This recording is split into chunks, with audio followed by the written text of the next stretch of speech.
l'invité de la matinale.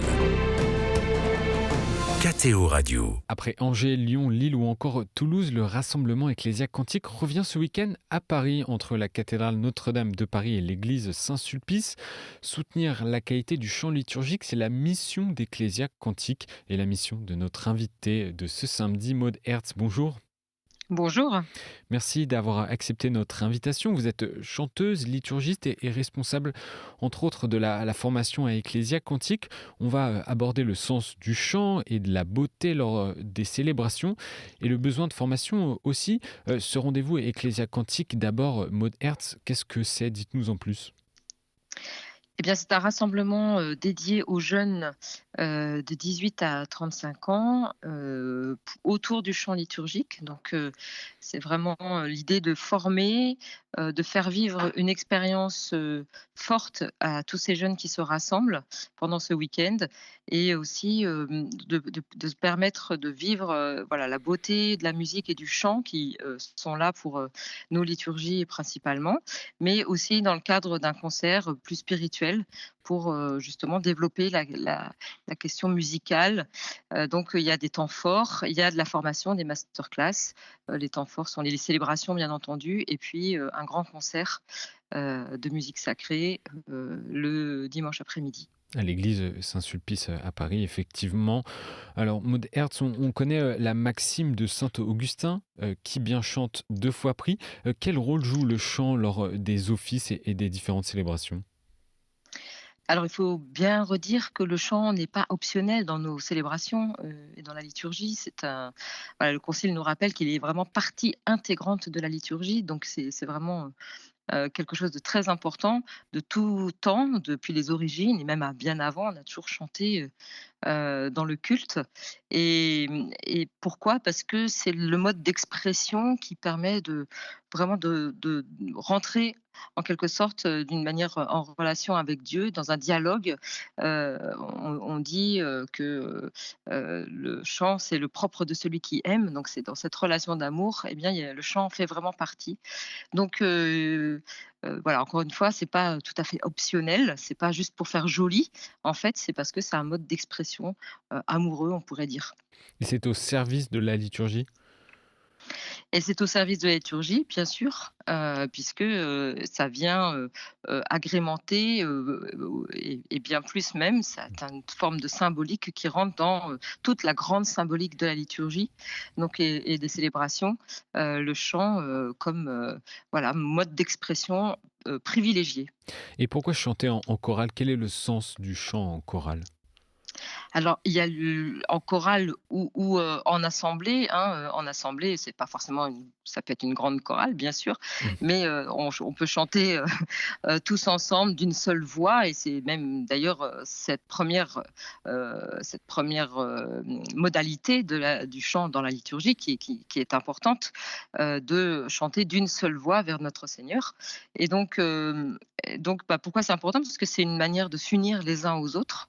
Voilà, encore une fois, de manifester cette unité, puis encore une fois aussi ce dialogue qui va s'instaurer alors entre les différents acteurs liturgiques que sont les célébrants, bien sûr l'assemblée, et qui sont aussi la manifestation du dialogue entre Dieu et son peuple. Il existe différents types de chants, allant du grégorien à des compositions plus contemporaines. Bon, je vous apprends rien, Maud Hertz. Bien sûr. Quel regard vous portez sur le répertoire utilisé dans l'animation liturgique en France aujourd'hui ? Alors aujourd'hui, il y a une réalité très forte, hein, c'est qu'on a un répertoire qui est extrêmement à la fois riche, varié et très éclectique. Bien sûr, il y a le chant grégorien qui est le chant propre de l'Église, hein, c'est ce que nous disent les textes, dans le sens où c'est celui qui a traversé les âges, puisque, vous savez peut-être pas, mais voilà, les premières compositions grégoriennes datent du IIe siècle. Donc on a encore aujourd'hui voilà, ce répertoire qui habite et vient nourrir nos liturgies. et qui a aussi été la source d'inspiration de tout le répertoire occidental qui s'est développé au cours des siècles jusqu'à aujourd'hui encore. Et donc, à côté de tout ça, et bien sûr, il y a, eu, voilà, toute une, floraison de compositions pour la liturgie à la fois au cours des siècles et aujourd'hui, effectivement, avec un éclatement peut-être, puisque, effectivement, on voit, différents genres, différents styles. C'est peut-être pas toujours facile de faire, en sorte qu'il y ait une unité dans tout ça. C'est pour ça qu'il y a besoin de formation et c'est pour ça qu'Ecclésia Cantique, effectivement, se donne, cet objectif pour former la jeunesse, pour qu'elle puisse discerner mieux, mettre davantage les répertoires en relation les uns avec les autres, savoir aussi, en déceler leur qualité, de texte, dans la composition musicale aussi, parce qu'évidemment, il y a un peu de tout aussi. C'est-à-dire, si je vous comprends bien, certaines compositions sont pas toujours bien choisies ou bien ajustées au temps liturgique qui est vécu? Par exemple, effectivement, on peut avoir, des chants, bon, voilà, qui peuvent être un petit peu, globaux, on va dire, mais qui vont pas affirmer, tel ou tel temps liturgique. C'est dommage de les utiliser, voilà, sur un temps qui demande justement peut-être d'avoir des chants particulièrement ajustés, carême, le temps de l'Avent et cetera. Eh bien, on a parfois des chants un petit peu passe-partout. C'est dommage de pas ajuster, de mettre dans les mémoires des chants qui vont revenir: «Ah oui, c'est le temps de carême. Ah oui, c'est un chant du temps de l'Avent». On a besoin aussi d'être nourri et notre mémoire aussi d'être nourrie par ces repères et le chant participe à ces repères qui relient, la vie de l'Église la vie de l'Église par les temps liturgiques, quoi. Donc pour vous, vous le dites, il y a un besoin de formation aujourd'hui dans les paroisses en ce qui concerne le chant liturgique? Oui, ça c'est sûr que, on peut dire qu'il y a un besoin de formation. Parce qu'effectivement, chacun vit, la liturgie à sa manière, suivant ce qu'il a reçu, hein, puis, voilà, avec nos petites idées. Mais je pense que l'Église a aussi, un enseignement sur ce sujet, et donc, et puis encore une fois, il y a besoin de discerner, pour que, les chants que nous chantons lors de nos célébrations soient effectivement le plus ajustés possible, non seulement au temps liturgique, mais aussi à l'action liturgique elle-même. Dans la célébration, on a, voilà, différents temps et donc c'est important de savoir, discerner, que tel chant appartient davantage à tel rite, plutôt qu'à tel autre, et voilà comment on arrive petit à petit à, se former, pour, effectivement mieux discerner. Et comment, progresser en ce sens également sur, la qualité des chants quand il n'y a pas forcément les personnes, qui sont douées pour ça dans une petite Oui, communauté, dans une tout paroisse? à fait. Eh ben, effectivement, hein, ça, c'est effectivement la réalité de terrain, hein, dans les grandes villes, bon, on peut avoir de jolies chorales, ici ou là. Effectivement, dans le milieu rural, ça sera peut-être plus compliqué. On va avoir des forces vives plus modestes.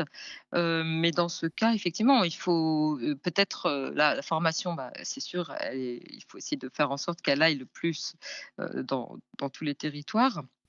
Et puis, je pense aussi que, on peut faire des choses belles avec des moyens simples et justement, ne pas forcément, vouloir faire des chants avec, des choses compliquées au niveau polyphonique et cetera. Mais déjà, des chants ajustés, à la liturgie, mais par exemple, à l'unisson, on chante d'une seule voix. Si le chant est bien choisi, il pourra tout à fait, venir nourrir notre liturgie de manière très belle. Mmh. Donc je pense que voilà, il n'y a pas forcément besoin d'apprendre à mettre des grands moyens, surtout à ajuster effectivement, le répertoire, heu, à la fois au temps liturgique et au rite. Et on sait que ça ne se chante pas toujours très juste dans les églises, ça peut arriver. Pourquoi c'est important de bien chanter, d'être attentif à la beauté lors des célébrations? Alors, je pense que là, il y a à la fois la dimension, comment dire? Quand on participe à un repas ou qu'on invite des gens, on met une belle table, on fait les choses bien, on veut que les gens soient bien accueillis, hein. Donc je pense que dans nos célébrations, il y a cette dimension, hem, très importante, qui fait que, on a envie de vivre un moment, où il y a de la beauté, qui se déploie, aussi parce que on est dans un moment particulièrement de relation à Dieu et que c'est une manière aussi de rendre à Dieu ce qu'il nous a d'abord donné. Et donc, la beauté, par ailleurs, aussi, on le sait, participe à l'élévation des personnes. Voir quelque chose qui est beau, on s'en émerveille. Donc, il y a tout ça qui entre en jeu. Et ça fait partie du déploiement de notre relation à Dieu. Donc, dans la liturgie, il y a cette nécessité effectivement d'essayer de faire les choses belles. Évidemment, on n'a pas, encore une fois, toujours les forces Mmh. humaines qui ont les qualités requises. Et là, c'est vrai qu'il vaut mieux effectivement quand même avoir les personnes qui ont, l'Église dit, qui en ont le charisme. Donc, oui, c'est écrit clairement. Oui, je pense que il faut laisser cette partie-là aux personnes qui chantent peut-être naturellement le mieux. Mais encore une fois, je crois qu'il ne faut pas non plus viser des choses très très grandes. Je pense qu'il y a, voilà, chanter juste et peut-être la première qualité requise effectivement pour que ça puisse servir à tout le monde. Euh, donc, euh, donc voilà, mais ça veut dire aussi que la formation, là aussi, a son rôle.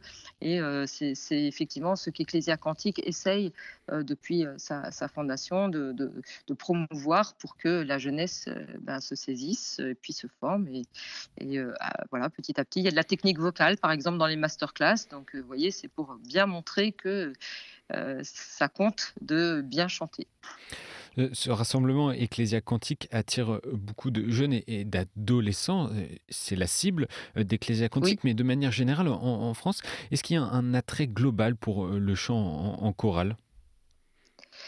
Alors, je pense que la France fait partie des pays où il y a le plus de chorales, hein. Ce sont des associations, voilà, partout en France, on a des chorales de tout type, et particulièrement effectivement aussi, dans la pratique, de l'Église, même si, même si on a vu une baisse aussi, hein, puisque, bien sûr, c'est relié à la vie de l'Église avec la baisse des fidèles aussi. Donc forcément, il y a aussi, les chorales par endroits, notamment dans le milieu rural, se sont un peu éteintes ici ou là.